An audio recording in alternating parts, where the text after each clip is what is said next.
Hello Rokeya, তুমি কোথায় আছো? আমি তো তোমার বাসার নিচে আছি, তুমি যদি একটু আসতা। তোমার সমস্যা কি? এত আর্জেন্ট ডাকলাম আমারে?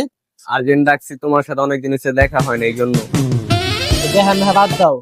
আমার বড় ভাই আমার বিয়া ঠিক করছে, বুঝছো? মানে তুমি আজকে আমার আমার বড় ভাই লগে তুমি কথা কইবা যেমন হোক। তো রাখো তোমার বড় ভাই, তোমার বড় ভাইরা ডরাই দাও, ফোন দাও, এখন আনো। ভাই আসসালামু আলাইকুম ভাই। ওয়ালাইকুম আসসালাম।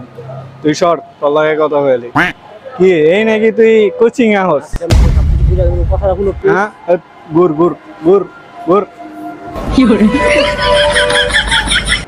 তুই আমার বোনের তো স্বর্ণে যায়, তুই কি চাস?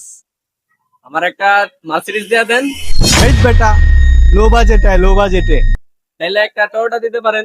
কয়টা কি তোর বাপেও দেখছে নাকি কোনোদিন? তাইলে এক কাম করেন আপনি, আমার একটা R15 দেন। নে, আমার বোনের দিয়ে দিতেছি। বের ওকে এদিকে আয়। এই নে, তুই ধর। জায়গা ওরে, আমি যাইগা। শালায়, আমি বাইক পেলাম না পর্যন্ত ওরে বলে বাইক কিনা দেবো, ভালো কিনা দিব রে। আমি একটা সাইকেল পেলাম না পর্যন্ত।